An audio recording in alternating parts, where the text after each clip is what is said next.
Tau Vex, period becoming one. Tau Vex, period becoming one.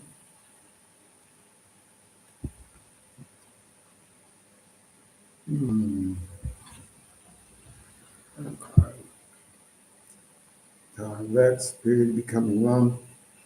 Genesis is where everybody needs to begin. This is New Year's from Israel, Eve on the Island too. I promised a movie night weeks ago, maybe a month ago. And I was trying to get it to do it on StreamYard, but the movie's too long. It's an hour and a half. I'm gonna have this video play out. If you can stay on as long as you can, watch it, stop it, and then watch it the next day, whatever you didn't, or whenever you're available. Um, I watched about an hour of it about a month ago, and it was so well quality done. I said, I gotta have a movie night with these guys, and I wanted to do it like how they have picture in picture, like people have their YouTube live streams and they can put a video or whatever. I almost got the live stream. I almost got it, but this video is too long, and I couldn't break the video up and put it in sections. I don't know how to do it. My son said it's just too big of a file. So I'm going to have to do it the old way. Tavex Denera Israel. Today is movie night. It's 8:45 where I'm at. So it's not that late. This is an hour and a half. Get your popcorn out. If you can't watch the whole thing, watch what you can. Turn it off and come back at another time. Anuha. Tavex period becoming one. I try to get it. I try to do it on the StreamYard where I can put the video. I don't need another laptop. I could have did it there, but the video's too long. The file is too big. It won't work. Young King in the house. Young King in the house. Tavex, becoming one. It's a movie night with the Koheller. Again, watch what you can. It's about an hour and 27 minutes long, but to me, it was well worth it. I watched an hour of it before I left to America about 4 weeks, 3 weeks and a half ago, something like that. And I was impressed by it. So I said, I'm gonna have a movie night with these people. And where's the best place to start? At the beginning. Crazy Christians, they want to read in the middle of the book. And that's not even our book, but in the middle of their book called the Bible. We read the Tanakh. It's just the Old Testament that they call. And that's why they don't know nothing about Scripture and about the law hasn't gone away and that the Most High is alone. They don't know any of that because they read in their book called the KJV or the Bible. You start from the middle of the book. You should start at the beginning. And what is the most best thing to do? Let's watch a video from the beginning. And when I saw about 3 weeks ago, 3.5 weeks ago, 4 weeks ago, I don't even know now. Time goes by so quick. Give the Most High a hand. I pray every day that He speeds up every second, every minute, every hour, every day, every come back and return. This world is beyond wicked. So I tried to do it. I called my son up. I said, the file is too big. It's not going to be, you ain't going to be able to go like picture in picture or your YouTube and then put the video on your YouTube. You're going to have to use another device. So, and I wasn't going to do it, but then I said, no, I said I was going to do a movie night. And I try to keep my word. So hopefully you will enjoy it. I know you should enjoy it. And again, for you guys that came on, Gloria Kate, Tavex, period becoming one. Anuha, Tavex, great to have you on. Jannar, Tavex, and I think Young King came on. No, this thing isn't scrolling.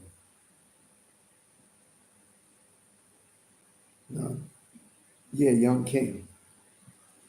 So we're at 4 minutes, 39 seconds. Greet each other. This is not the blood of the Crips. We are the Hebrew Israelite, the ancient Hebrew Israelites. Let the Jewish people be the Jews. They're not the same. You've been hoodwinked because you don't study that much. They have a duality in their God. Rashi and Robinson, divine feminine and masculine. That's in their prayers that they pray every day. Forget about the regular Jewish people that are low level, middle level. The the higher up ones that are the um, Orthodox and ultra Orthodox, they're the ones that telling you this is what Judaism is, and they believe in a divine feminine and divine masculine. So they can't even get out of the first commandment, have no other God before them. Rashi, the strap that's on the top of their prayer strap, leather strap, black strap, is the divine feminine. And underneath the second strap, black strap, is the divine masculine called Robinton. And you can't put the divine masculine over Rashi, which is divine feminine. See, when you dig, they know you're not going to dig deeper.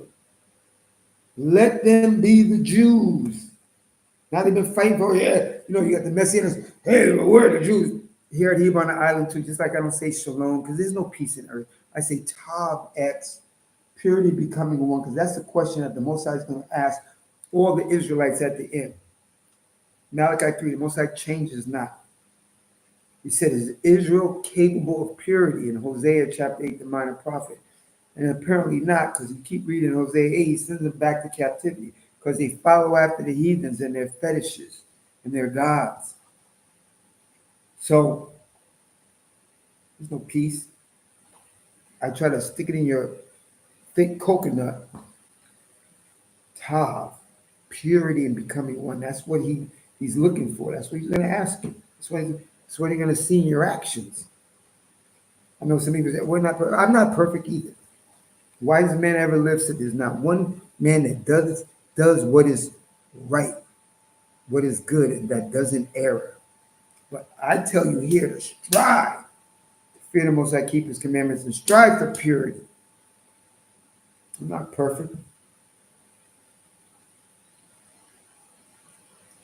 so let them be the Jews. Let them be it. Because Messianic Hebrews don't know the direction of up and down, east and west. He's still fighting. We're the Jews. Here at Hebrew Island, we are the ancient Hebrew Israelites, Hebrewites. Yasharel. We are not, we're not Jews. Let them be Jews with their divine feminine and divine masculine prayers to a duality in their God. So we're at 8 minutes. I see it's only us. There could be other people watching that are not commenting. So we are going to start. And what's the best place to start? At the beginning. That's why a lot of people don't have good foundation because they didn't start in the first 5 books. They're like, let me read over here, let me read over here. You got the foundation correct. And when I saw this video, I said, yo, these niggas did a very, very, very good job. I was amazed. Before I went to America about 3, 4 weeks ago, I was like, you know what? I'm gonna put that on my video log. So I always have it. It's beautiful, beautifully how they have done it. So sit back in your most comfortable chair, lay in your bed, and enjoy. Eat your little popcorn, eat your pistachios, your cashews like me, macadamia nuts, pumpkin seeds, cookies if you guys want to. I want to, but I like banning it. Stop. No more veggies for me. I eat uh, um, avocado, some blueberries, frozen blueberries, and I'm happy. I just ordered some arrow wat, something like that, arrow root baby cookies made of arrowroot flour. It's not regular flour, so it's different thing. It doesn't like promote sugar in your body. So I'm gonna see how it tastes. It'll be one of my little treats that I added on to my vanilla Hawaiian macadamia nuts I ordered from Hawaii. Delicious. Anyway, let's get to the movie. And Glory is right. All praises to the Most High. Excellent movie. I think you'll like it. Let's start from the beginning. Here we go. Here, let me put on fair use, fair use. Um, Somebody type in fair use too. Fair use, fair use. We're not going to criticize the movie. We're just going to watch it and be in amazement.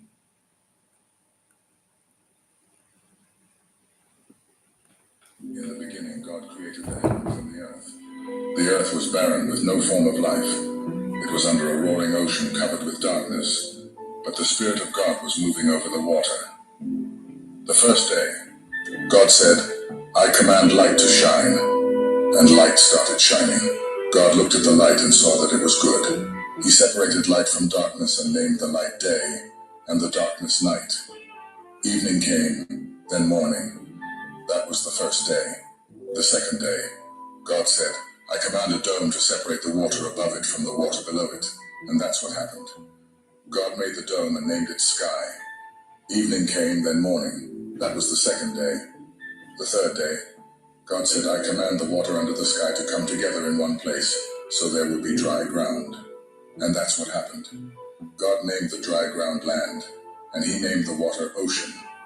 God looked at what he had done and saw that it was good. God said, "I command the earth to produce all kinds of plants, including fruit trees and grain." And that's what happened. The earth produced all kinds of vegetation. God looked at what he had done, and it was good. Evening came, then morning. That was the third day. The fourth day, God said, "I command lights to appear in the sky and to separate day from night, and to show the time for seasons, special days, and years. I command them to shine on the earth." And that's what happened.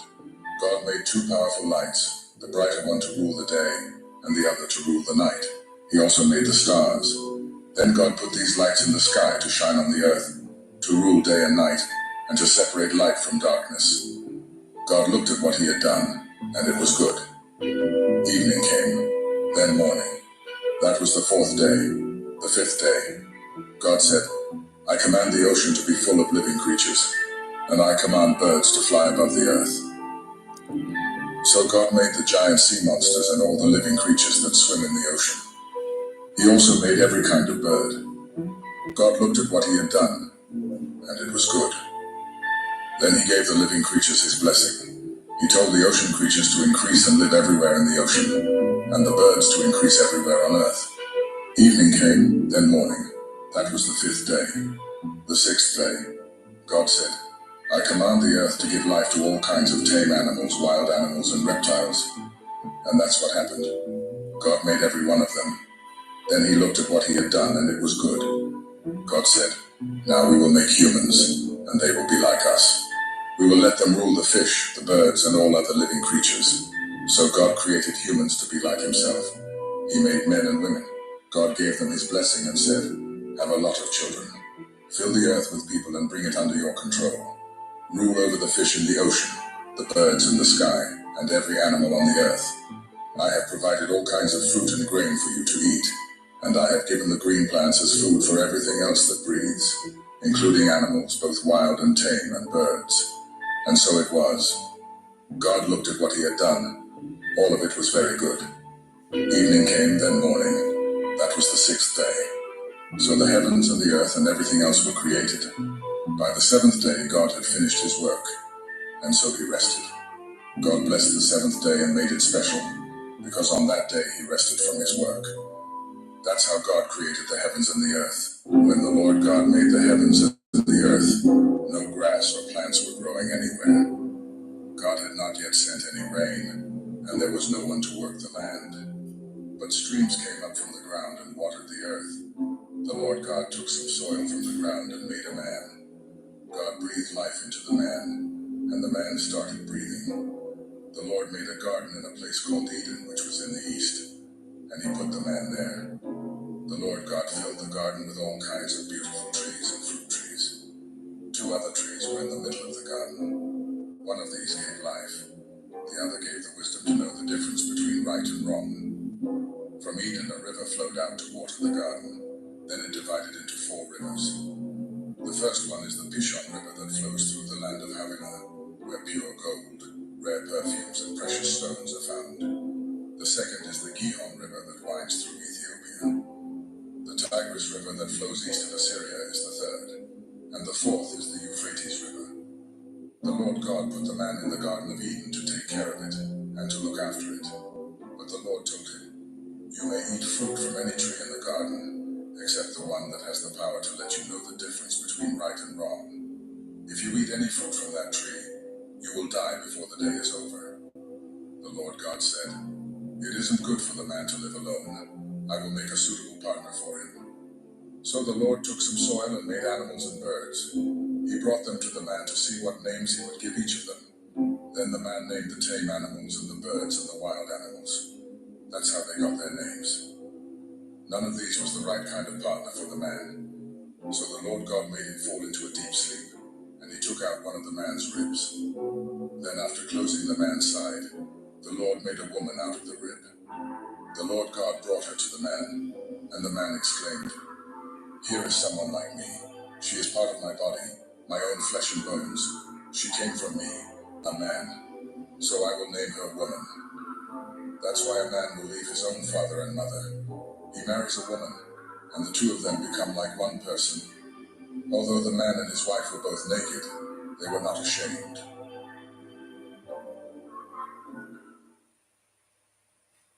The snake was sneakier than any of the other wild animals that the Lord God had made. One day it came to the woman and asked, "Did God tell you not to eat fruit from any tree in the garden?" The woman answered, "God said we could eat fruit from any tree in the garden, except the one in the middle. He told us not to eat fruit from that tree or even to touch it. If we do, we will die." "No, you won't," the snake replied. "God understands what will happen on the day you eat fruit from that tree. You will see what you have done, and you will know the difference between right and wrong, just as God does." The woman stared at the fruit. It looked beautiful and tasty.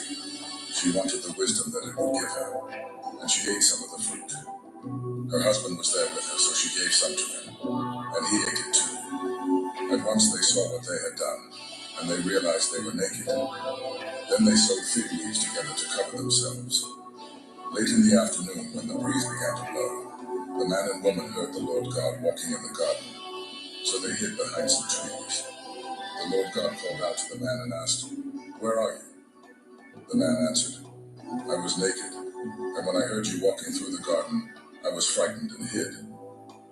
"How did you know you were naked?" God asked. "Did you eat any fruit from that tree in the middle of the garden?" "It was the woman you put here with me," the man said. "She gave me some of the fruit and I ate it." The Lord God then asked the woman, "What have you done?" "The snake tricked me," she answered, "and I ate some of that fruit." So the Lord God said to the snake, "Because of what you have done, you will be the only animal to suffer this curse. For as long as you live, you will crawl on your stomach and eat dirt. You and this woman will hate each other. Your descendants and hers will always be enemies. One of hers will strike you on the head, and you will strike him on the heel."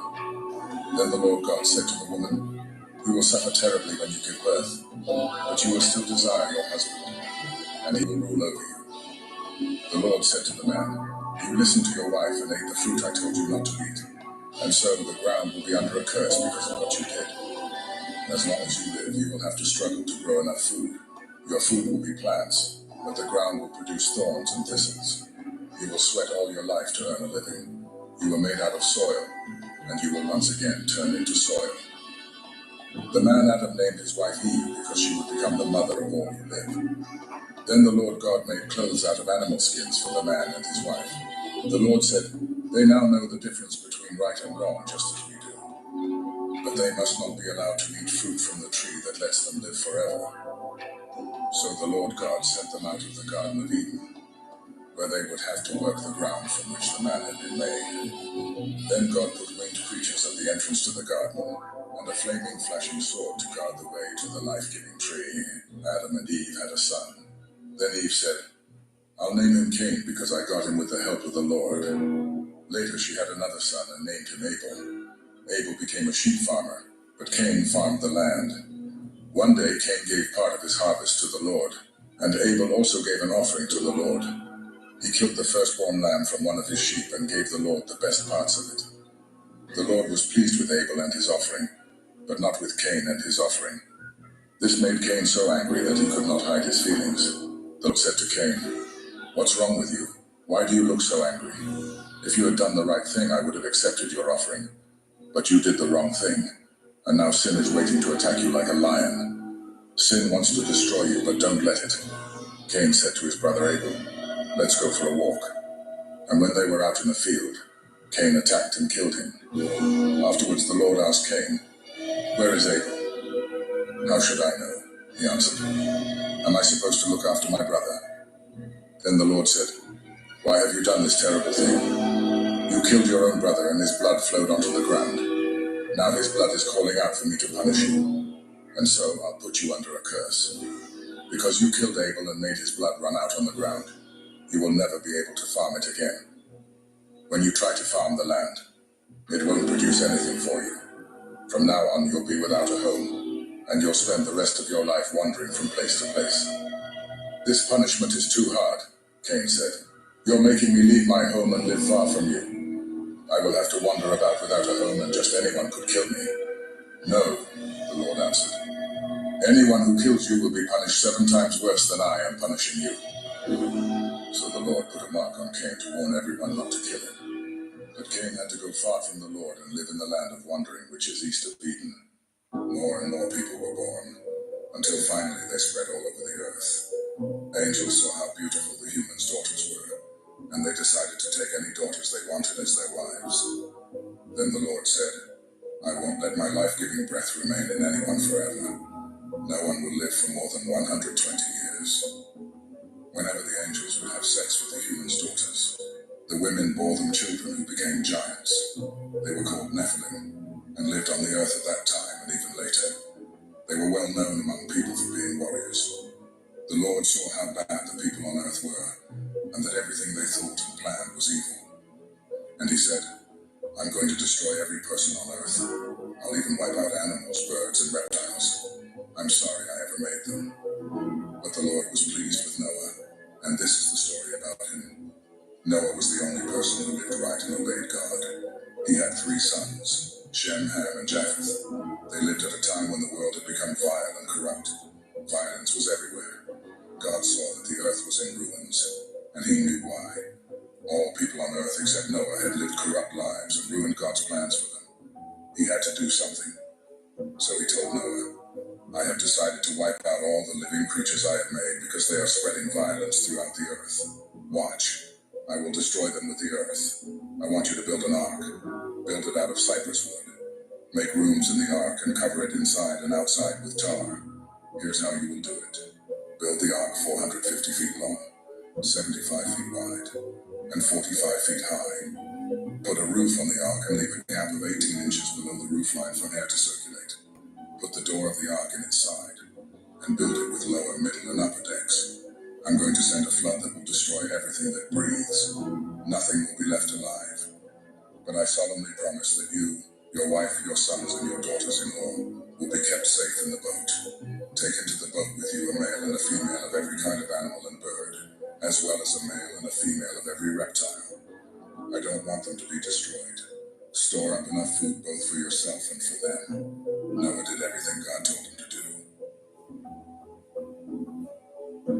The Lord told Noah, "Take your whole family with you into the boat, because you are the only one on this earth who pleases me.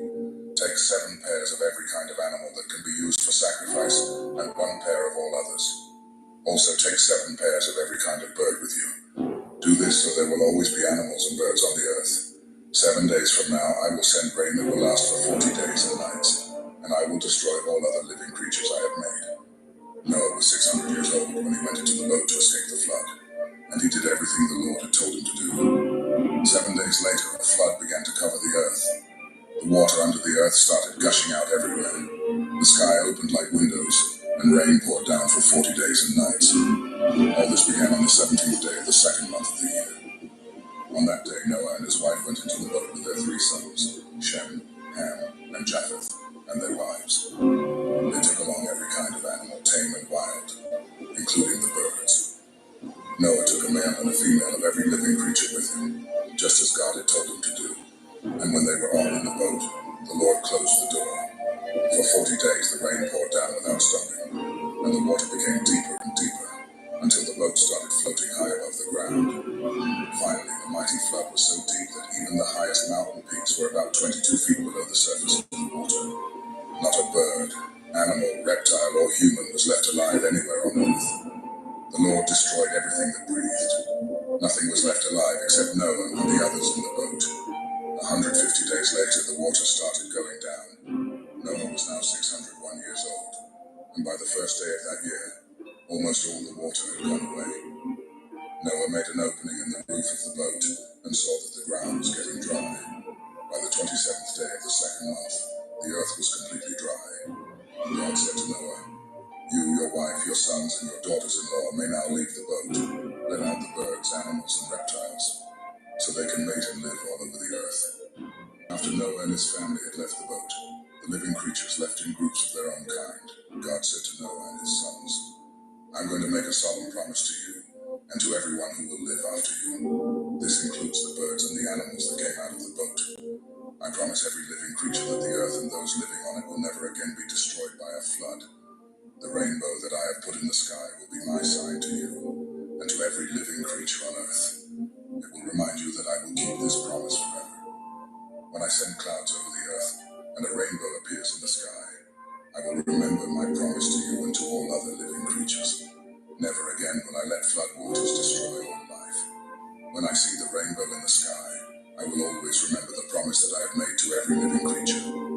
The rainbow will be the sign of that solemn promise."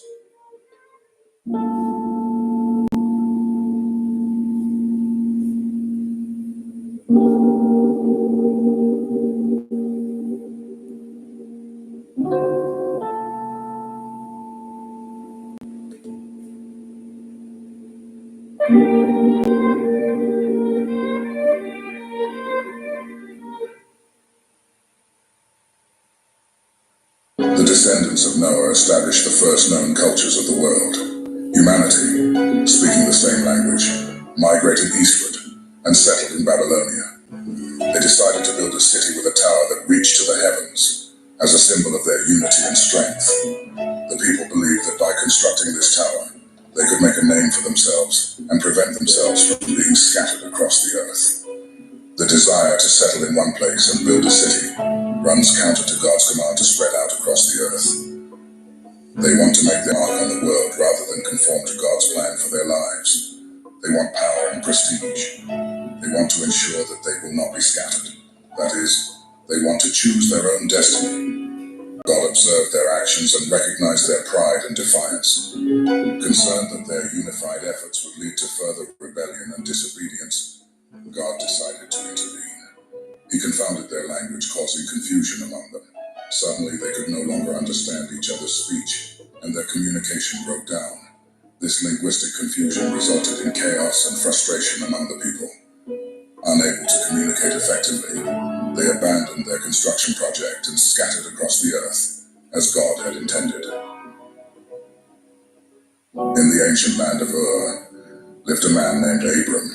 He would later be known as Abraham. His story is a tale of faith, promise, and the journey of a man who would become a father to nations. The Lord said to Abram, "Leave your country and your people. Leave your father's family and go to the country that I will show you. I will build a great nation from you. I will bless you and make your name famous.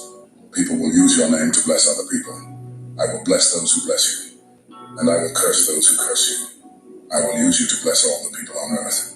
So Abram left Haran just like the Lord said, and Lot went with him. Abram was 75 years old when he left Haran. He took his wife Sarai, his nephew Lot, all the slaves, and all the other things he had gotten in Haran. Then he and his group moved to the land of Canaan. Abram traveled through the land as far as the town of Shechem, then to the big tree of Moreh. The Canaanites were living in the land at that time. The Lord appeared to Abram and said, I will give this land to your descendants. Abram built an altar to honor the Lord who appeared to him there.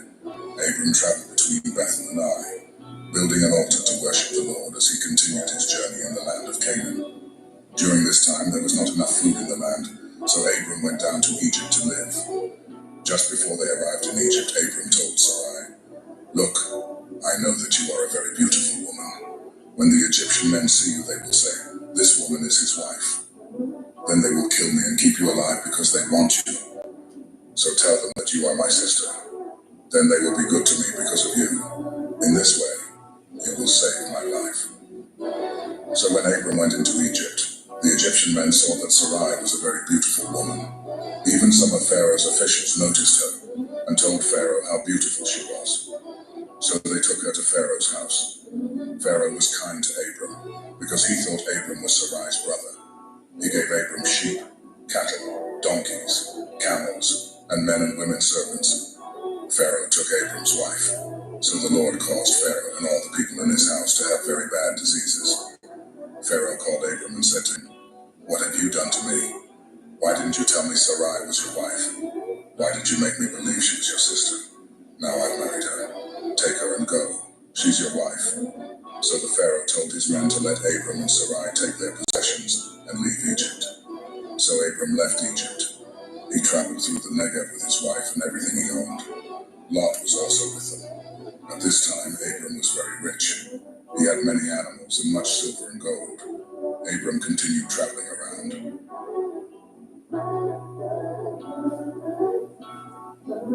Movie is fire. During this time, Lot was also traveling with Abram. Lot also had sheep, goats, and cattle, as well as his own family and slaves.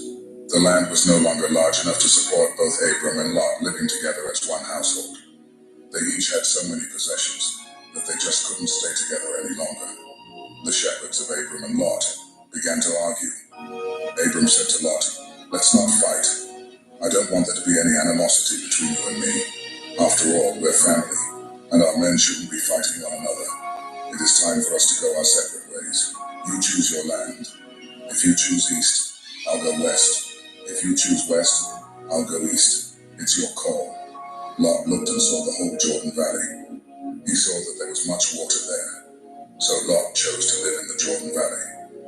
The two men separated, and Lot began traveling east. Abram stayed in the land of Canaan, and Lot lived among the cities in the valley. Lot moved as far as Sodom and made his camp there. Given their recent experiences in the famine, Lot chooses the lush, fertile soils of the Jordan Valley for his new home. But as Lot moves his family east, he moves farther from Abram and closer to danger. After Abram and Lot had gone their separate ways, the Lord said to Abram, Look around to the north, south, east, and west.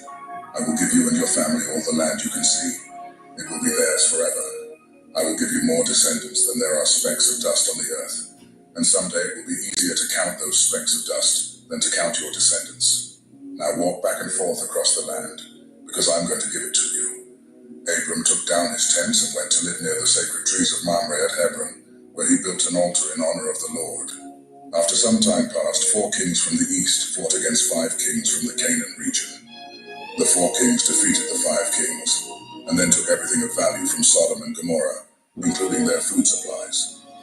They also captured Abram's nephew Lot, who lived in Sodom. They took him and his possessions and then left. Then one of the men who had escaped the battle went and found Abram.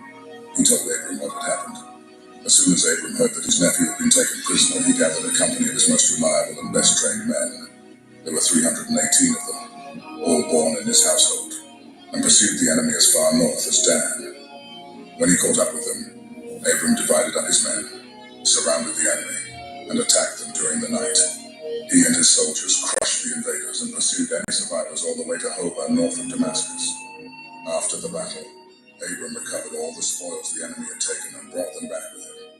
He rescued his nephew Lot and brought him back, along with Lot's possessions and the women, and everyone else who had been captured. After the battle, Abram decided to head back home. On his way home, valley of Shalva. This is now called King's Valley. The king of Sodom told Abram, "Give me my people who were captured, but you can keep everything else." But Abram said to the king of Sodom, "I promise to the Lord, the God Most High, the one who made heaven and earth. I promise that I will not keep anything that is yours, not even a thread or a sandal strap. I don't want you to say, 'I made Abram rich.' The only thing I will accept is the food that my young men have eaten. But you should give the other men their share. Take what we won in battle, and give some to my friends who helped me in the battle."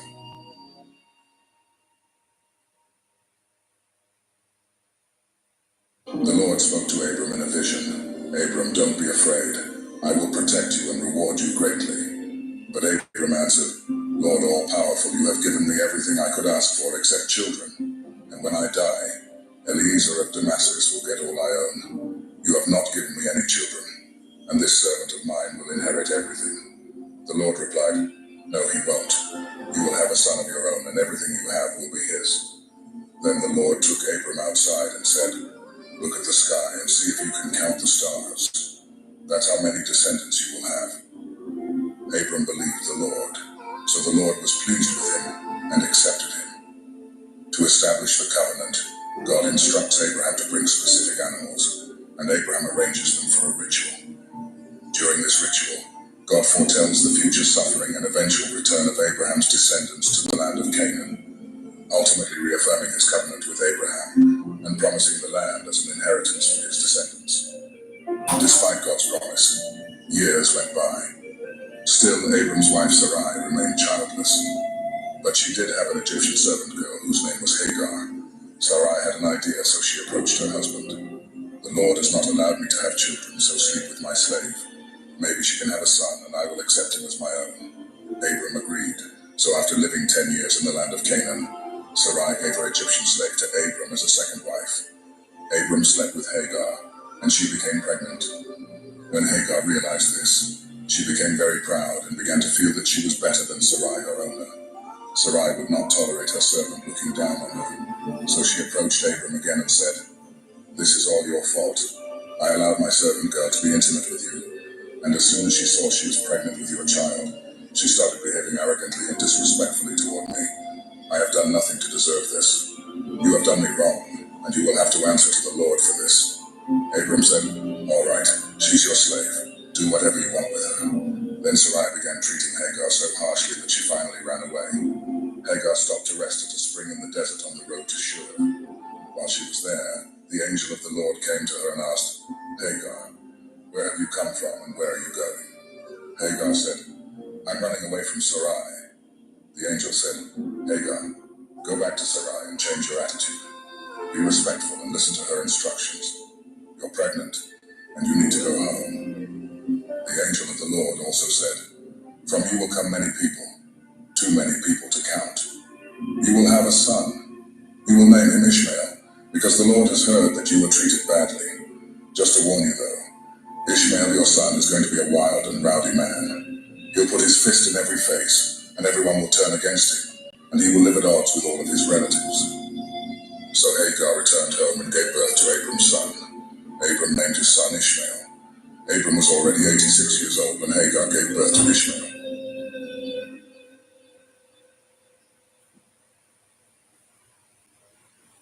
When Abram was 99 years old, God changed Abram's name to Abraham, signifying his role as the father of many nations. Sarai's name is changed to Sarah, and God promises she will bear a son named Isaac. God institutes circumcision for all males as a symbol of the covenant, and Abraham obeys immediately, circumcising himself, his son Ishmael, and all his male servants. Later, the Lord again appeared to Abraham. God informs Abraham about the impending destruction of Sodom and Gomorrah due to their wickedness. Abraham pleads with God to spare the cities, if even a small number of righteous people are found within them. God agrees to spare the cities if there are at least 10 righteous individuals.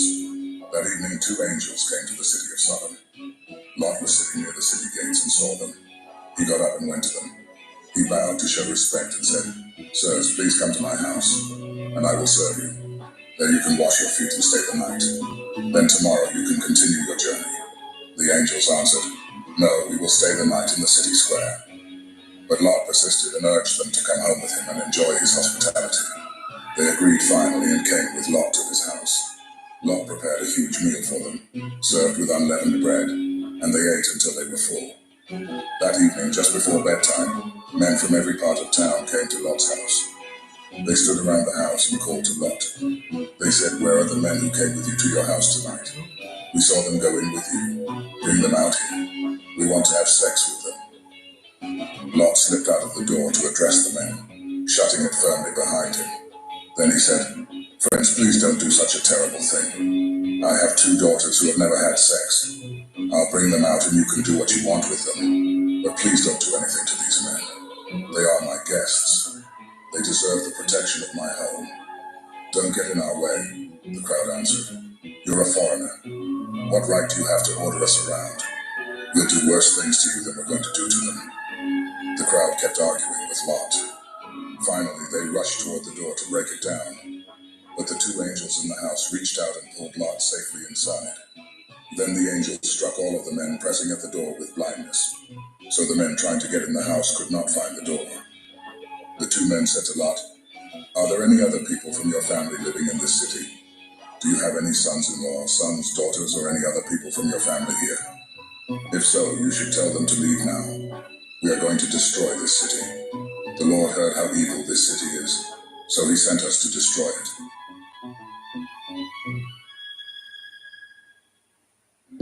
Lot went to the men who were engaged to his daughters and said, "Hurry up and get out of here. The Lord is going to destroy this city." But they thought he was joking and they laughed at him. Early the next morning, the 2 angels tried to make Lot hurry and leave. They said, "Take your wife and your 2 daughters and get away from here as fast as you can.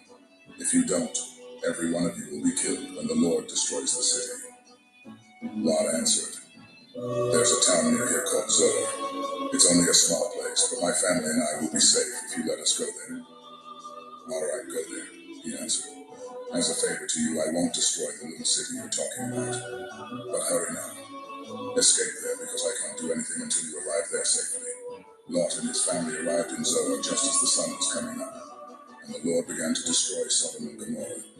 He caused fire and burning sulfur to fall from the sky. He destroyed both cities, along with the other villages and towns in the valley, and all of the people who lived there. Even the vegetation was wiped out. But Lot's wife never made it. She lagged behind her husband and looked back despite the angel's advice, and turned into a pillar of salt. Early the next morning, Abraham got up and went to the place where he stood before the Lord. Abraham looked down into the valley toward the cities of Sodom and Gomorrah. He saw clouds of smoke rising from the land, like smoke from a furnace. When God destroyed the cities of the valley where Lot lived, he remembered his promise to Abraham and saved Lot from the terrible destruction.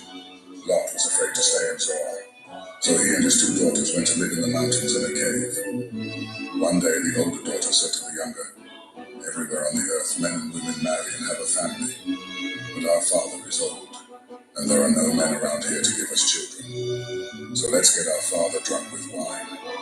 Then we can have sex with him. That way, we can use our father to keep our family alive." The next day, the older daughter said to the younger daughter, "I did it. I slept with our father last night. Now it's your turn. Let's get him drunk again tonight. Then you go in and sleep with him too. That way we'll both have children through our father to ensure our family will not come to an end." So that night the 2 girls got their father drunk with wine. Then the younger daughter went and had sexual relations with him. But once again he was too drunk even to know she was there. That's how Lot's 2 daughters had children. The older daughter named her son Moab, who is the ancestor of the Moabites. The younger daughter named her son Benami, and he is the ancestor of the Ammonites.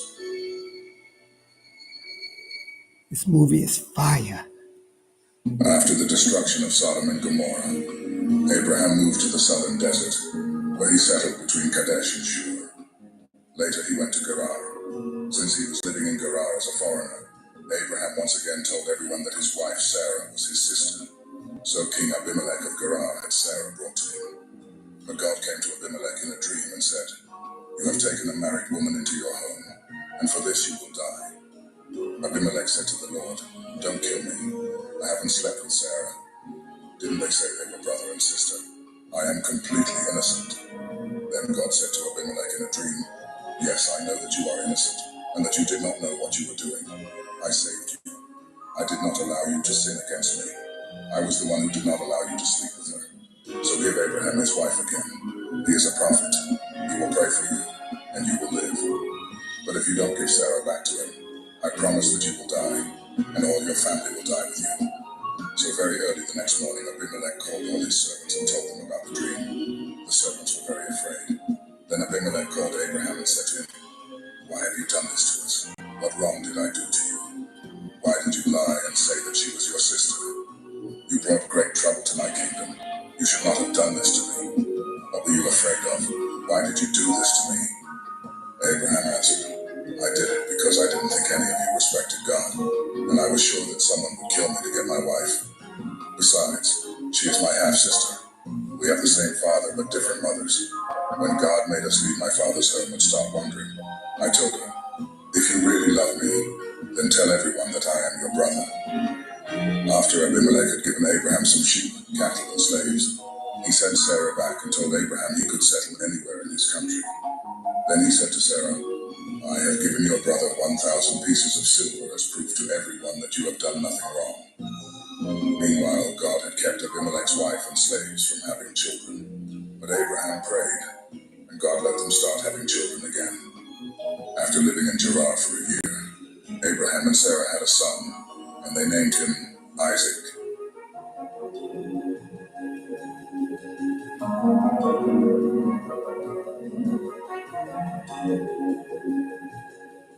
The Lord was good to Sarah and kept his promise.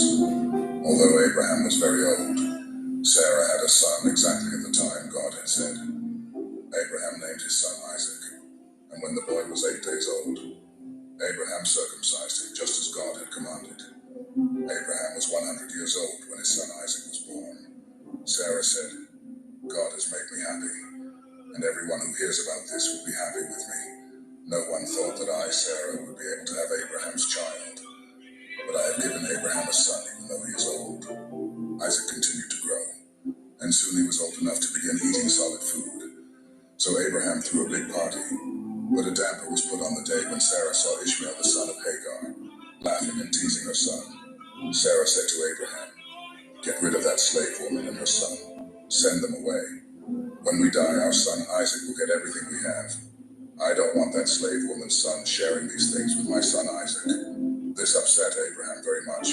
He was worried about his son Ishmael. But God said to Abraham, don't worry about the boy and the slave woman. Do what Sarah wants. Your descendants will be those who come through Isaac, but I will also bless the son of your slave woman. He is your son, so I will make a great nation from his family also. Early the next morning, Abraham took some food and water and gave them to Hagar. She carried them and left with her boy. She left that place and wandered in the desert of i.s.u.p.k. After some time, when all their drinking water was gone, Hagar put her son under a bush. Then she walked a short distance away and sat down. She thought her son would die because there was no water. She did not want to watch him die. She sat there and began to cry. God heard the boy crying, and God's angel called to Hagar from heaven. Hagar, don't be afraid. God has heard the boy crying there. He said, go help the boy. Hold his hand and lead him. I will make him the father of many people. Then God allowed Hagar to see a well of water. So she went to the well and filled her bag with water. Then she gave water to the boy to drink. God continued to be with the boy while he grew up. Ishmael lived in the desert and became a hunter. He learned to shoot a bow very well. His mother found a wife for him in Egypt. They continued to live in the Paran desert.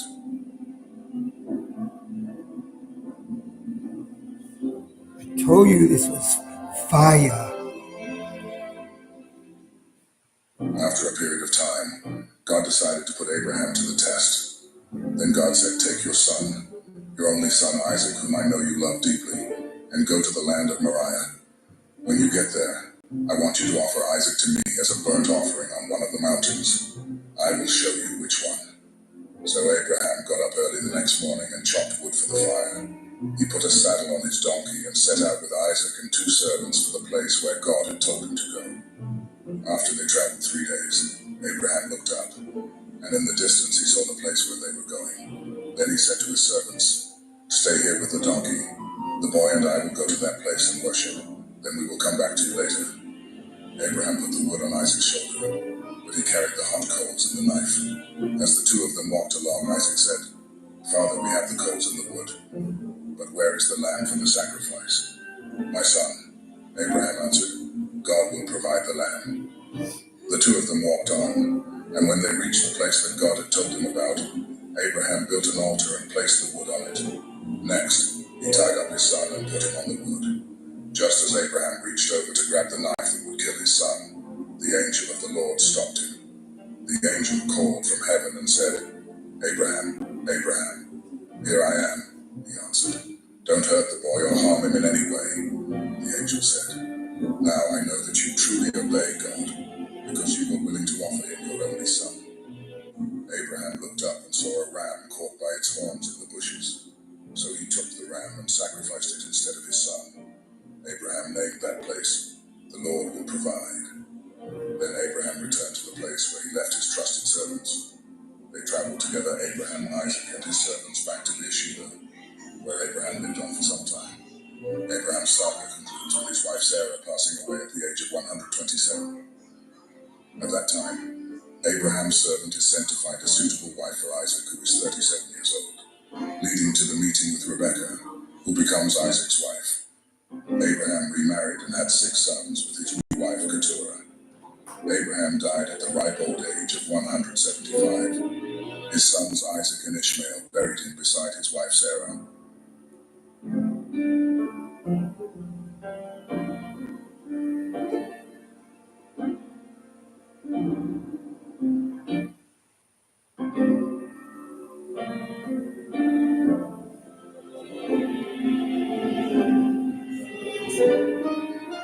Isaac was the son of Abraham, and he was 40 years old when he married Rebekah. Almost 20 years later, Rebekah still had no children. So Isaac asked the Lord to let her have a child, and the Lord answered his prayer. Before Rebekah gave birth, she knew she was going to have twins, because she could feel them inside her, fighting each other. She thought, "Why is this happening to me?" Finally, she asked the Lord why her twins were fighting, and he told her, "Your 2 sons will become 2 separate nations. The younger of the 2 will be stronger, and the older son will be a servant." When Rebekah gave birth, the first baby was covered with red hair, so he was named Esau. The second baby grabbed onto his brother's heel, so they named him Jacob. Isaac was 60 years old when they were born. The boys grew up. Esau became a skilled hunter who loved to be out in the fields, but Jacob was a quiet man who stayed at home. Esau was Isaac's favorite because he was fond of good meat, but Jacob was Rebekah's favorite. One day Esau came back from hunting. He was tired and weak from hunger. Jacob was boiling a pot of beans, so Esau said to Jacob, "I am weak with hunger. Let me have some of that red soup." Jacob replied, "Sell me your rights as the firstborn son. I'm about to die." Forget about the white boy, but "What good do just those rights do?" enjoy the rest of the movie. Jacob said, "Promise me your birthrights here and now." And that's what Esau did. Jacob then gave Esau some bread and some of the bean stew. When Esau had finished eating and drinking, he just got up and left, showing how little he thought of his rights as the firstborn, which usually came with inheriting the largest amount of property, as well as the leadership of the family. When Esau was 40 years old, he married 2 Hittite women. These marriages made Isaac and Rebekah very unhappy. When Isaac grew old, his eyes were so bad he could see only shadows. He called in his firstborn son Esau and said, "I am old and might die at any time. So take your bow and arrows and go hunting. Kill an animal for me to eat. Prepare the food that I love. Bring it to me and I will eat it. Then I will bless you before I die." Rebekah had been listening, and as soon as Esau left to go hunting, she said to Jacob, "I heard your father tell Esau to kill a wild animal and cook some tasty food for him before he dies. Your father said this because he wants to bless your brother with the Lord as his witness. Now, my son, listen carefully to what I want you to do. Go and kill 2 of your best young goats and bring them to me. I'll cook the tasty food that your father loves so much. Then you can take it to him so he can eat it and give you his blessing before he dies." "My brother Esau is a hairy man," Jacob reminded her, "and I am not. If my father touches me and realizes I am trying to trick him, He will put a curse on me instead of giving me a blessing. Rebekah insisted. Let his curse fall on me. Just do what I say and bring me the meat. So Jacob brought the meat to his mother, and she cooked the tasty food that his father liked. Then she took Esau's best clothes and put them on Jacob. She also covered the smooth part of his hands and neck with goatskins, and gave him some bread and the tasty food she had cooked. Jacob disguises himself as his brother Esau to receive his father Isaac's blessing. Despite Isaac's initial suspicion due to Jacob's voice, the deception is successful, and Isaac unknowingly blesses Jacob with prosperity and dominion. As Jacob departs after receiving the blessing, Esau returns with the food for his father, and they both realize the deception. Esau pleads with his father Isaac to bless him, but Isaac explains that he was deceived and has unknowingly blessed Jacob. Esau weeps bitterly and asks if there is any blessing left for him. Overlook that Isaac part. blesses Esau Overlook with a promise that of part. prosperity, but foretells that he will serve his brother Jacob and eventually break free from that servitude. Esau harbors intense resentment against Jacob for stealing the blessing. Esau planned to kill Jacob after Isaac's death, prompting Rebekah to advise Jacob to flee to her brother Laban's house until Esau stopped being angry.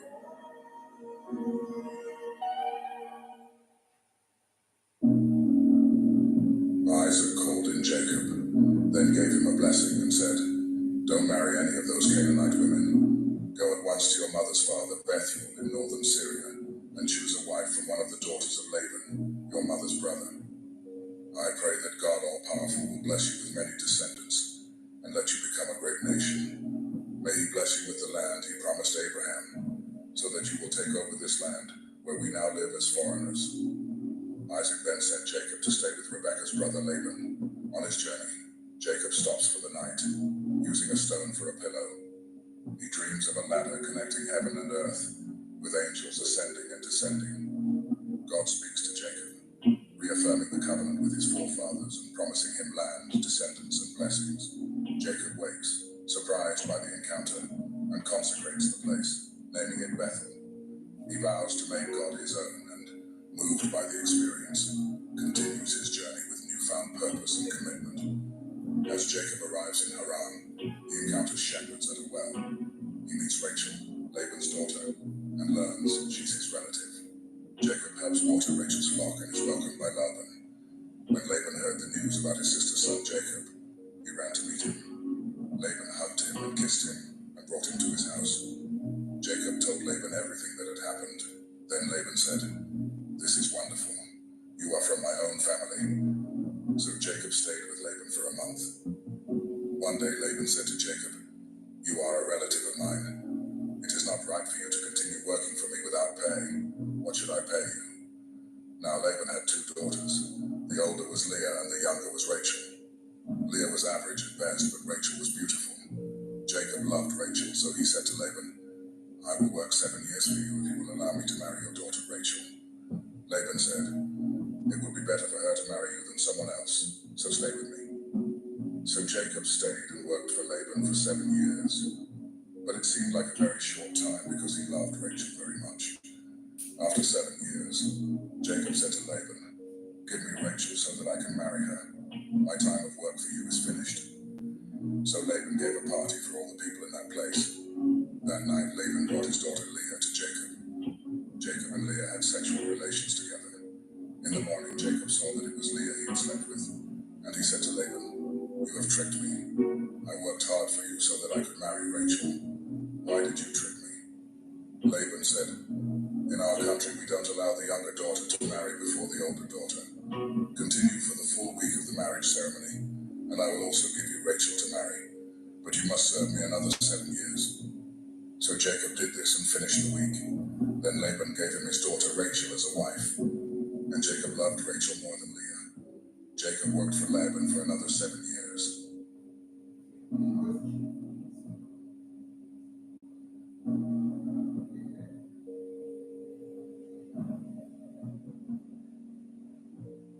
Jacob marries both Leah and Rachel, but he loves Rachel more. Leah, feeling unloved, bears sons for Jacob: Reuben, Simeon, Levi, and Judah. Rachel, who is initially unable to have children, becomes envious of Leah's children and gives her maidservant Bilhah to Jacob as a wife. Being half bears two sons, Dan and Naphtali, on Rachel's behalf. Leah, in response, gives her maidservant Zilpah to Jacob as well, and she bears two sons, Gad and Asher. Leah conceives two more sons, Issachar and Zebulun, and a daughter, Dinah. Finally, Rachel becomes pregnant and gives birth to Joseph, whom she sees as a sign of God's favor, ending her barrenness. Jacob decides to leave Laban's household after 20 years of working for him. Jacob's wealth has grown, causing tension with Laban's sons. God tells Jacob to return to his homeland. Jacob secretly leaves with his family, possessions, and flocks. Rachel takes Laban's household items without Jacob's knowledge. Laban pursues them, accusing Jacob of stealing the idols. Rachel hides the idols and Laban fails to find them. Jacob confronts Laban, and they make a covenant, ending their conflict. They erect a monument, signifying their agreement to not harm each other. They part ways, and Jacob continues his journey back to Canaan. Jacob, preparing to meet his estranged brother Esau, sends messengers. Skip over that part. That nigga is not, he's a black guy. They made a mistake. That night, he wrestles with a mysterious man or angel, refusing to let go until he receives a blessing. The man touches Jacob's hip, injuring him, but Jacob perseveres and is renamed Israel, signifying his struggle and victory. Jacob and Esau meet after many years of separation. Jacob, apprehensive about the encounter, approaches Esau with humility and respect. To Jacob's surprise, Esau embraces him warmly, and the brothers reconcile. Jacob presents gifts to Esau as a gesture of goodwill. Esau initially refuses the gifts, but accepts them eventually. The brothers part ways amicably, with Esau returning to Seir, and Jacob settling in Succoth. I apologize for the white man in that part. We know it's a Negro guy with hairy arms and reddish hair. Dinah, the daughter of Jacob and Leah, went to visit some of the women who lived nearby. She was seen by Shechem, the son of Hamor the Hivite, who ruled that area. Shechem took Dinah and raped her, but he was so attracted to her that he fell in love and began expressing his feelings to her. Shechem even asked his father to arrange for him to marry her. Now Jacob found out that Shechem had dishonored and raped his daughter Dinah, but at the time, all of his sons were out in the field working with the livestock. So Jacob stayed calm and did not react until they came back. Meanwhile, Hamor, Shechem's father, had come to speak with Jacob to arrange a marriage as Jacob's sons were coming in from work. When they learned what happened to their sister, they became furiously angry. Hamor said to Jacob and his sons, "My son Shechem really loves Dinah. Please let him marry her. Why don't you start letting your families marry into our families and ours marry into yours? You can share this land with us. Move freely about until you find the property you want, then buy it and settle down here." Shechem added, "Do this favor for me, and I'll give whatever you want. Ask anything, no matter how expensive. I'll do anything, just let me marry Dinah." Jacob's sons were still angry that Shechem had defiled their sister Dinah, so they answered him and his father Hamor deceitfully. "We can't agree to this arrangement. To give our sister to someone who isn't circumcised would bring shame on all of us. But we will let you marry her, if you and the other men in your tribe agree to be circumcised. Then your families can marry into ours, and ours can marry into yours, and we can live together like one nation. But if you don't agree to be circumcised, we'll take Dinah and leave this place." Hamor and his son Shechem were willing to go along with the demand. Shechem was the most respected person in his family, and he was so in love with Dinah that he hurried off to get everything done. The two men met with the other leaders of their city and told them, "These people really are friendly. Why not let them move freely about until they find the property they want? There's enough land here for them and for us. Then our families can marry into theirs, and theirs can marry into ours. But there is one thing that all our men must agree to do. They must agree to be circumcised as they are. If we do this, we will become rich from all their cattle and other animals. We should make this agreement with them so that they will stay here with us." Every grown man followed this advice and got circumcised. 3 days later, when the men of the city were still in pain, two of Jacob's sons, Dinah's brothers Simeon and Levi, took their swords and attacked the unsuspecting people of the city, killing all of the men. They killed Hamor and his son Shechem with the sword as well. They took Dinah out of Shechem's house, where she had remained during the negotiations, and then went away. Jacob's other sons saw those who were killed, and they plundered the city. All of this was done in anger, because it was here that their sister had been assaulted. They took all of the flocks, herds, donkeys, and whatever was in the city and the field, all of their wealth, all of their children, and all of their wives. Everything they could find in the houses they plundered and made it their own. But Jacob said to Simeon and Levi, "You have caused me a lot of trouble. All the people in this place will hate me. All the Canaanites and the Perizzites will turn against me. There are only a few of us.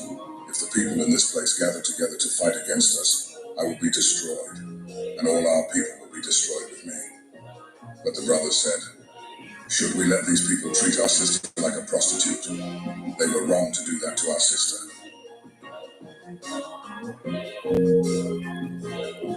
The movie is fire.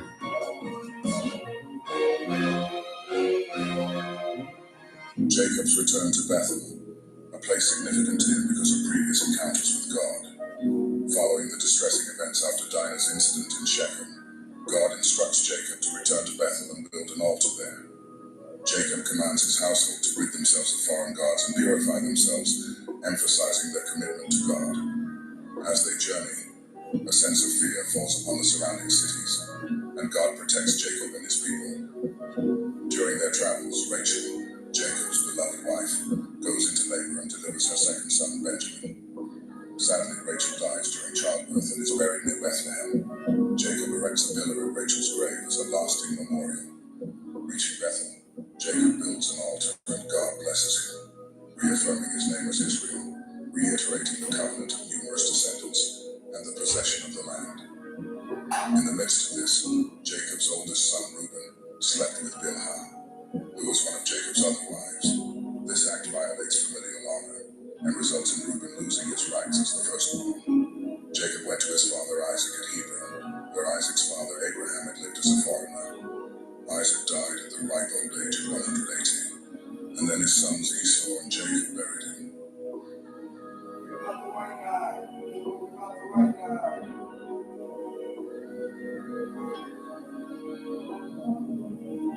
Forget about the white guy. It's a Negro. Jacob stayed and lived in the land of Canaan. This is the same land where his father had lived. Joseph was a young man, 17 years old. His job was to take care of the sheep and the goats. Joseph did this work with his brothers. Joseph told his father about the bad things that his brothers did. Joseph was born at a time when his father Israel was very old, so Israel loved him more than he loved his other sons. Jacob gave him a special coat, which was long and very beautiful. When Joseph's brothers saw that their father loved Joseph more than he loved them, they hated their brother because of this. They refused to say nice things to him. One time Joseph had a dream. Later he told his brothers about this dream, and after that his brothers hated him even more. Joseph said, "I had a dream. We were all working in the field, tying stacks of wheat together. Then my stack got up. It stood there while all of your stacks of wheat made a circle around mine and bowed down to it." His brothers said, "Do you think this means that you will be a king and rule over us?" His brothers hated Joseph more now because of the dreams he had about them. Then Joseph had another dream, and he told his brothers about it. He said, "I had another dream. I saw the sun, the moon, and 11 stars bowing down to me." Joseph also told his father about this dream, but his father criticized him. His father said, "What kind of dream is this? Do you believe that your mother, your brothers, and I will bow down to you?" Joseph's brothers continued to be jealous of him, but his father thought about all these things and wondered what they could mean. One day Joseph's brothers went to Shechem to care for their father's sheep. Jacob said to Joseph, "Go to Shechem. Your brothers are there with my sheep." Joseph answered, "I will go." His father said, "Go and see if your brothers are safe. Come back and tell me if my sheep are all fine." So Joseph's father sent him from the valley of Hebron to Shechem. At Shechem, Joseph got lost. A man found him wandering in the fields. The man said, "What are you looking for?" Joseph answered, "I am looking for my brothers. Can you tell me where they are with their sheep?" The man said, "They have already gone away. I heard them say that they were going to Dothan." So Joseph followed his brothers and found them in Dothan. Joseph's brothers saw him coming from far away. They decided to make a plan to kill him. They said to each other, "Here comes Joseph the dreamer. We should kill him now while we can. We could throw his body into one of the empty wells and tell our father that a wild animal killed him. Then we will show him that his dreams are useless." But Reuben wanted to save Joseph. He said, "Let's not kill him. We can put him into a well without hurting him." Reuben planned to save Joseph and send him back to his father. When Joseph came to his brothers, they attacked him and tore off his long and beautiful coat. Then they threw him into an empty well that was dry. While Joseph was in the well, the brothers sat down to eat. They looked up and saw a group of traders traveling from Gilead to Egypt. Their camels were carrying many different spices and riches. So Judah said to his brothers, "What profit will we get if we kill our brother and hide his death? We will profit more if we sell him to these traders. Then we will not be guilty of killing our own brother." The other brothers agreed. When the Midianite traders came by, the brothers took Joseph out of the well and sold him to the traders for 20 pieces of silver. The traders took him to Egypt. Reuben had been gone, but when he came back to the well, he saw that Joseph was not there. He tore his clothes to show that he was upset. Reuben went to the brothers and said, "The boy is not in the well. What will I do?" The brothers killed a goat and put the goat's blood on Joseph's beautiful coat. Then the brothers showed the coat to their father. And the brothers said, "We found this coat. Is this Joseph's coat?" His father saw the coat and knew that it was Joseph's. He said, "Yes, that is his. Maybe some wild animal has killed him. My son Joseph has been eaten by a wild animal." Jacob was so sorry about his son that he tore his clothes. Then Jacob put on special clothes to show that he was sad. He continued to be sad about his son for a long time. All of Jacob's sons and daughters tried to comfort him, but Jacob was never comforted. He said, "I will be sad about my son until the day I die." So Jacob continued to mourn his son Joseph. The Midianite traders later sold Joseph in Egypt. They sold him to Potiphar, an officer of the king of Egypt, and the captain of his palace guards. Hebrews, are you enjoying late night movie with Hero on Island too? The traders who bought Joseph took him down to Egypt. They sold him to the captain of Pharaoh's guard, Potiphar. The Lord helped Joseph become a successful man. Joseph lived in the house of his master, Potiphar the Egyptian. Potiphar saw that the Lord was with Joseph, and that the Lord helped Joseph be successful in everything he did. So Potiphar was very happy with Joseph. He allowed Joseph to work for him, and to help him rule the house. Joseph was the ruler over everything Potiphar owned. After Joseph was made the ruler over the house, the Lord blessed the house and everything that Potiphar owned. The Lord also blessed everything that grew in Potiphar's fields. The Lord did this because of Joseph. So Potiphar allowed Joseph to take responsibility for everything in the house. Potiphar didn't have to worry about anything except deciding what to eat. Joseph was a very handsome, good-looking man. After some time, the wife of Joseph's master began to pay special attention to him. One day she said to him, "Sleep with me." But Joseph refused. He said, "My master trusts me with everything in his house. He has given me responsibility for everything here. My master has made me almost equal to him in his house. I cannot sleep with his wife. That is wrong. It is a sin against God." The woman talked with Joseph every day, but he refused to sleep with her. One day Joseph went into the house to do his work. He was the only man in the house at the time. His master's wife grabbed his coat and said to him, "Come to bed with me." But Joseph ran out of the house so fast that he left his coat in her hand. The woman saw that Joseph had left his coat in her hand and had run out of the house. When this happened, she called in her servants and said, "Look, this Hebrew has come just to make fools of us. He tried to rape me, but I screamed for help. And when he heard me scream, he ran out of the house, leaving his coat with me." Potiphar's wife kept Joseph's coat until her husband came home. Then she said, "That Hebrew slave of yours tried to rape me, but when I screamed for help, he left his coat and ran out of the house." Joseph's master listened to what his wife said, and he became very angry. So Potiphar put Joseph into the prison where the king's enemies were held, and that is where Joseph remained. The Lord was with Joseph, and continued to show his kindness to him. So the commander of the prison guards began to like Joseph. The commander of the guards put Joseph in charge of all the prisoners. Joseph was their leader, but he still did the same work they did. The commander of the guards trusted Joseph with everything that was in the prison. This happened because the Lord was with Joseph. The Lord helped Joseph be successful in everything he did. While Joseph was in prison, both the king's personal servant and his chief cook made the king angry. So he had them thrown into the same prison with Joseph. They spent a long time in prison, and the official in charge of the palace guard team made Joseph their servant. One night each of the two men had a dream, but their dreams had different meanings. The next morning, when Joseph went to see the men, he could tell they were upset, and he asked them, "Why are you so worried today?" "We each had a dream last night," they answered, "and there is no one to tell us what they mean." Joseph replied, "Doesn't God know the meaning of dreams? Now tell me what you dreamed." The king's personal servant told Joseph, "In my dream I saw a vine with 3 branches. As soon as it budded, it blossomed, and its grapes became ripe. I held the king's cup and squeezed the grapes into it. Then I gave the cup to the king."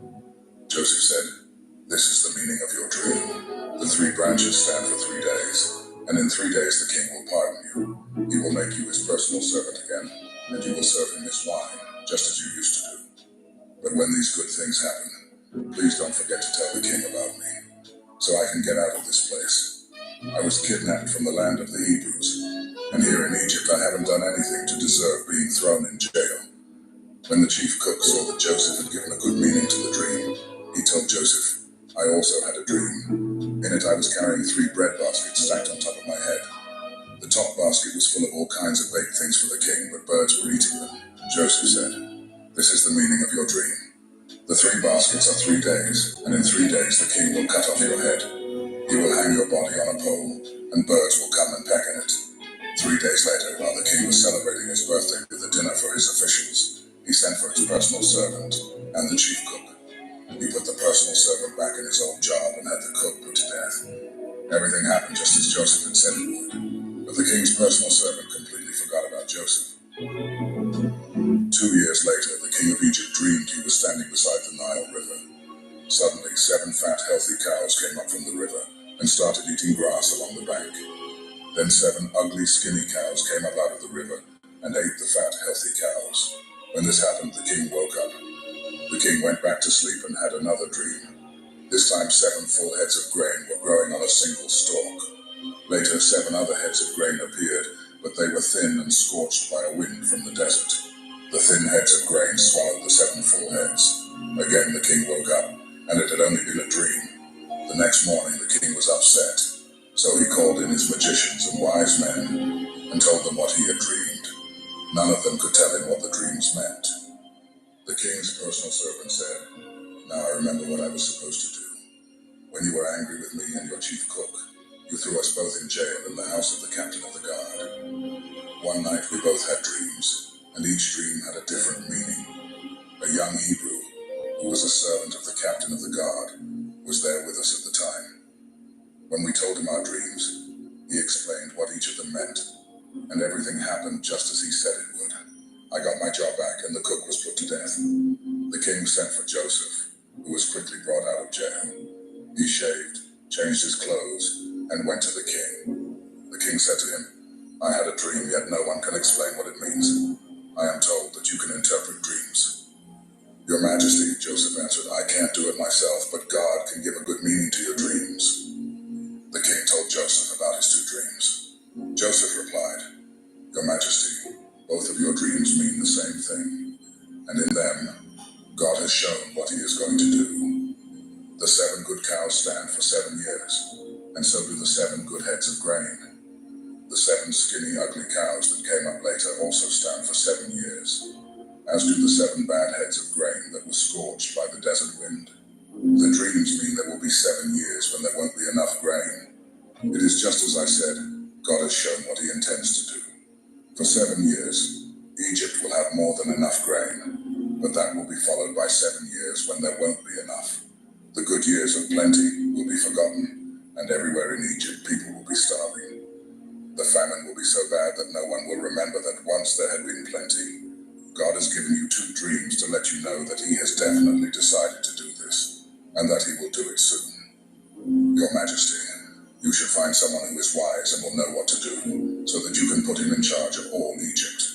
Then appoint some other officials to collect 1/5 of every crop harvested in Egypt during the 7 years when there is plenty. Give them the power to collect the grain during those good years and to store it in your cities. It can be stored until it is needed during the 7 years when there won't be enough grain in Egypt. This will keep the country from being destroyed because of the lack of food. The king and his officials liked this plan. So the king said to them, "Who could possibly handle this better than Joseph? After all, the Spirit of God is with him." The king told Joseph, "God is the one who has shown you these things. No one else is as wise as you are or knows as much as you do. I'm putting you in charge of my palace, and everybody will have to obey you. No one will be over you except me. You are now governor of all Egypt." Then the king took off his royal ring and put it on Joseph's finger. He gave him fine clothes to wear and placed a gold chain around his neck. He also let him ride in the chariot next to his own, and people shouted, "Make way for Joseph." So Joseph was governor of Egypt. The king told Joseph, "Although I'm king, no one in Egypt is to do anything without your permission." Joseph was 30 when the king made him governor, and he went everywhere for the king. For 7 years there were big harvests of grain. Joseph collected and stored up the extra grain in the cities of Egypt near the fields where it was harvested. Joseph was married and had 2 sons before the famine began. Egypt's 7 years of plenty came to an end, and the 7 years of famine began just as Joseph had said.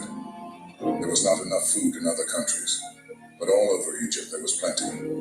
When the famine finally struck Egypt, the people asked the king for food, but he said, "Go to Joseph and do what he tells you to do." The famine became bad everywhere in Egypt, so Joseph opened the storehouses and sold the grain to the Egyptians. People from all over the world came to Egypt to buy grain because the famine was so severe in their countries. I told you this movie is fire.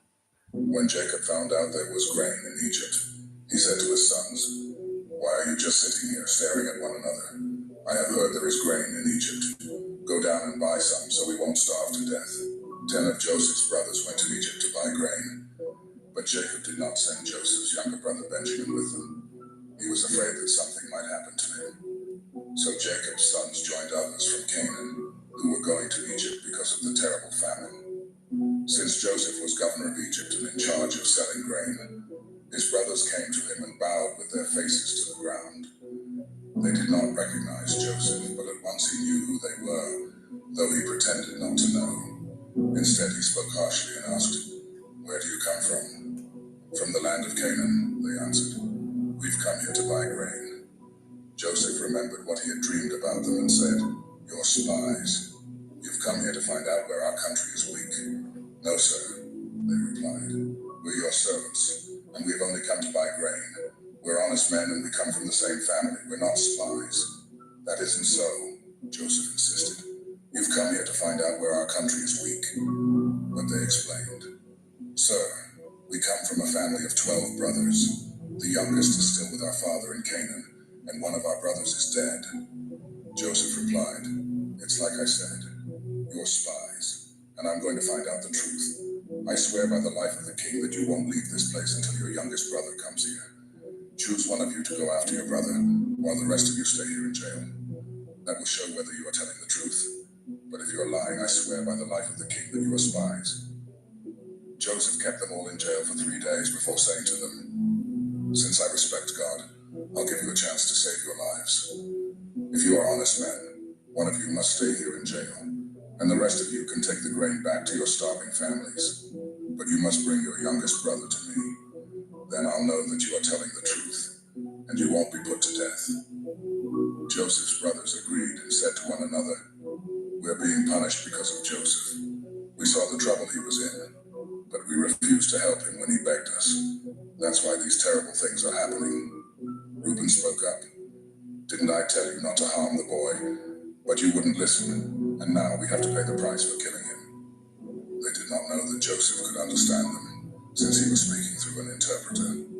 Joseph turned away from them and cried, but soon he turned back and spoke to them again. Then he had Simeon tied up and taken away while they watched.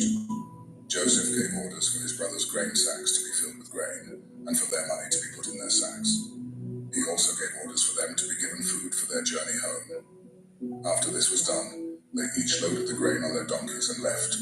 When they stopped for the night, one of them opened his sack to get some grain for his donkey, and at once he saw his money bag.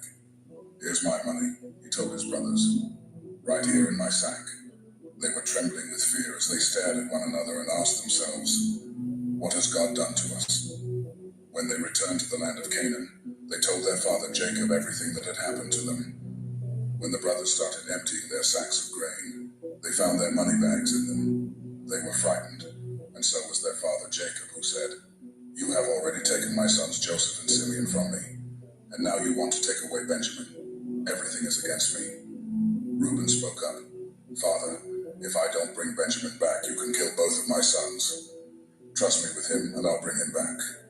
But Jacob said, "I won't let my son Benjamin go down to Egypt with the rest of you. His brother is already dead, and he is the only son I have left. I'm an old man, and if anything happens to him on the way, I'll die from sorrow, and all of you will be to blame."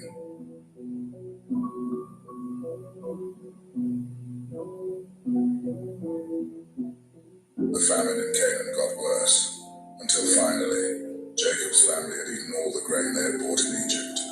So Jacob said to his sons, "Go back and buy some more grain." Judah replied, "The governor strictly warned us that we would not be allowed to see him unless we brought our youngest brother with us. If you let us take Benjamin along, we will go and buy grain. But we won't go without him." Jacob asked, "Why did you cause me so much trouble by telling the governor you had another brother?" They answered, "He asked a lot of questions about us and our family. He wanted to know if you were still alive, and if we had any more brothers. All we could do was answer his questions. How could we know he would tell us to bring along our brother?" Then Judah said to his father, "Let Benjamin go with me, and we will leave at once, so that none of us will starve to death. I promise to bring him back safely, and if I don't, you can blame me as long as I live. If we had not wasted all this time, we could already have been there and back twice." Their father said, "If Benjamin must go with you, take the governor a gift of some of the best things from our own country, such as perfume, honey, spices, pistachio nuts, and almonds. Also take along twice the amount of money for the grain, because there must have been some mistake when the money was put back in your sacks. Take Benjamin with you and leave at once. When you go in to see the governor, I pray that God All-Powerful will be good to you, and that the governor will let your other brother and Benjamin come back home with you. But if I must lose my children, I suppose I must." The brothers took the gifts, twice the amount of money, and Benjamin. Then they hurried off to Egypt.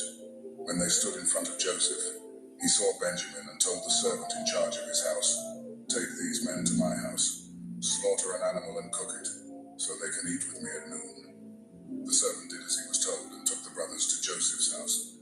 But on the way they got worried and started thinking, "We are being taken there because of the money that was put back in our sacks last time.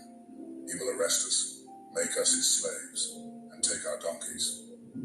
So when they arrived at Joseph's house, they said to the servant in charge, "Sir, we came to Egypt once before to buy grain, but when we stopped for the night, we each found in our grain sacks the exact amount we had paid. We have brought that money back, together with enough money to buy more grain. We don't know who put the money in our sacks." "It's all right," the servant replied. "Don't worry. The God you and your father worship must have put the money there, because I received your payment in full." Then he brought Simeon out to them. The servant took them into Joseph's house and gave them water to wash their feet. He also tended their donkeys. The brothers got their gifts ready to give to Joseph at noon, since they had heard they were going to eat there. When Joseph came home, they gave him the gifts they had brought, and they bowed down to him. After Joseph had asked how they were, he said, "What about your elderly father? Is he still alive?" They answered, "Your servant, our father, is still alive and well." And again they bowed down to Joseph. When Joseph looked around and saw his brother Benjamin, he said, "This must be your youngest brother, the one you told me about. God bless you, my son." Then, because of his love for Benjamin, he rushed off to his room and cried.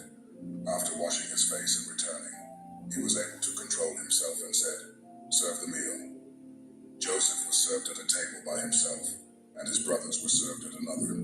The Egyptians sat at yet another table, because Egyptians felt it was disgusting to eat with Hebrews. To the surprise of Joseph's brothers, they were seated in front of him according to their ages, from the oldest to the youngest. They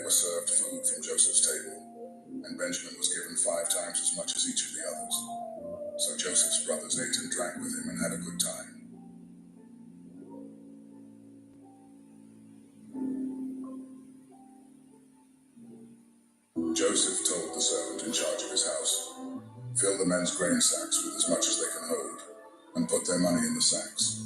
Also put my silver cup in the sack of the youngest brother." The servant did as he was told. Early the next morning, the men were sent on their way with their donkeys, but they had not gone far from the city when Joseph told the servant, "Go after those men. When you catch them, say, 'My master has been good to you, so why have you stolen his silver cup?' Not only does he drink from his cup, but he also uses it to learn about the future. You have done a terrible thing." Joseph sends his steward to catch up with them and accuse them of theft. The brothers vehemently deny the accusation, offering to submit to punishment if the cup is found in their possession. The steward searches their sacks, starting with the eldest brother and ending with Benjamin, where the cup is discovered. Distressed, the brothers return to Joseph's house, where they plead for mercy. Joseph told them, "I would never punish all of you. Only the one who was caught with the cup will become my slave. The rest of you are free to go home to your father." Judah went over to Joseph and said, "Sir, you have as much power as the king himself, and I am only your slave. Please don't get angry if I speak. You asked us if our father was still alive, and if we had any more brothers. So we told you our father is a very old man. In fact, he was already old when Benjamin was born. Benjamin's brother is dead. Now Benjamin is the only one of the two brothers who is still alive, and our father loves him very much. You ordered us to bring him here so you could see him for yourself. We told you that our father would die if Benjamin left him, but you warned us that we could never see you again, unless our youngest brother came with us. So we returned to our father and reported what you had said. Later our father sent us back here to buy more grain, but we told him, 'We can't go back to Egypt without our youngest brother. We will never be let in to see the governor, unless he is with us.' Sir, our father then reminded us that his favorite wife had given birth to 2 sons. One of them was already missing, and had not been seen for a long time. My father thinks the boy was torn to pieces by some wild animal, and he said, 'I am an old man. If you take Benjamin from me, and something happens to him, I will die of a broken heart.' That's why Benjamin must be with us when I go back to my father. He loves him so much that he will die if Benjamin doesn't come back with me. I promised my father that I would bring him safely home. If I don't, I told my father he could blame me the rest of my life. Sir, I am your slave. Please let me stay here in place of Benjamin and let him return home with his brothers. How can I face my father if Benjamin isn't with me?' I couldn't bear to see my father in such sorrow. Since Joseph could no longer control his feelings in front of his servants, he sent them out of the room. When he was alone with his brothers, he told them, 'I am Joseph.'"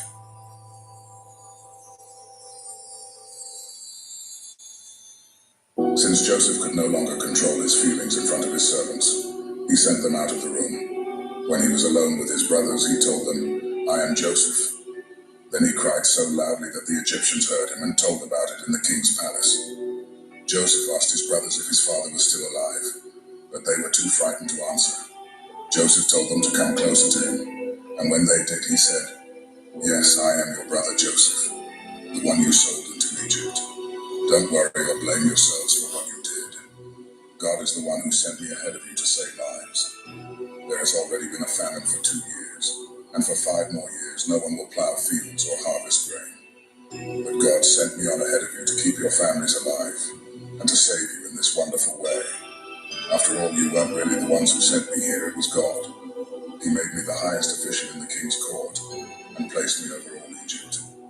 Now hurry back and tell my father that his son Joseph says, 'God has made me ruler of Egypt.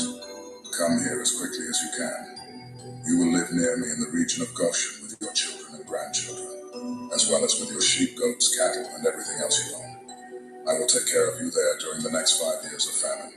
But if you don't come, you and your family and your animals will starve to death. All of you, including my brother Benjamin, can tell by what I have said that I really am Joseph. Tell my father about my great power here in Egypt and about everything you have seen. Hurry and bring him here." Joseph and Benjamin hugged each other and started crying. Joseph was still crying as he kissed each of his other brothers. After this, they started talking with Joseph.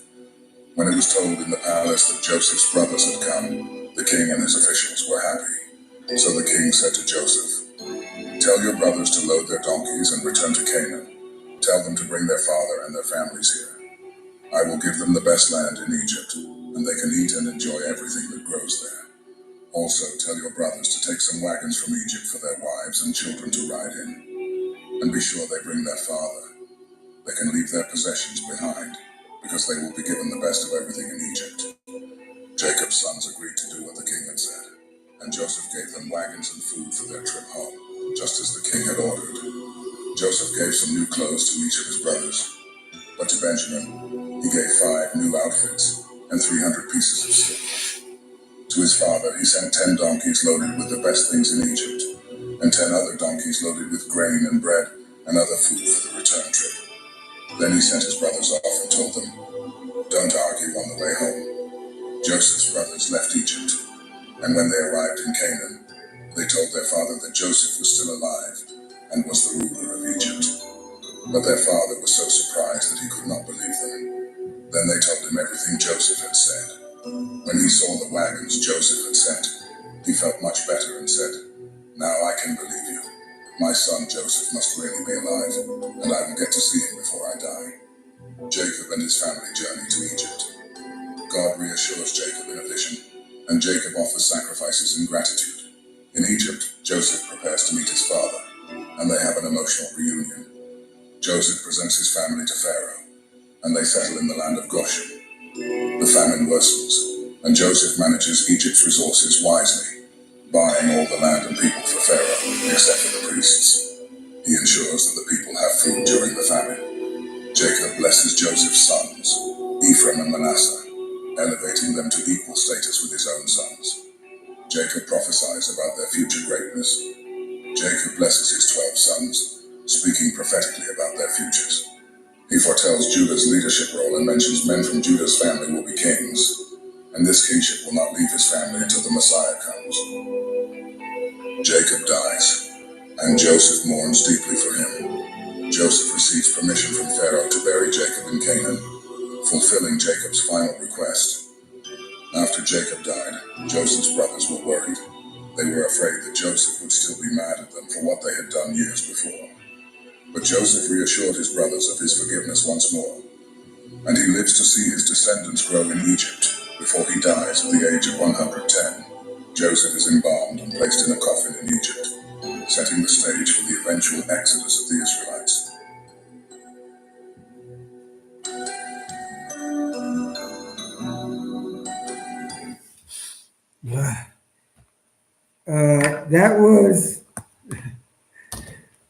That was starting from the beginning. There's just a couple stupid things like, oh, wait for Messiah or whatever. Remember, in this, I'm telling you, chew the meat, spit out the bone. The white Esau, forget about that. There is, like they say, what is that? What do they say?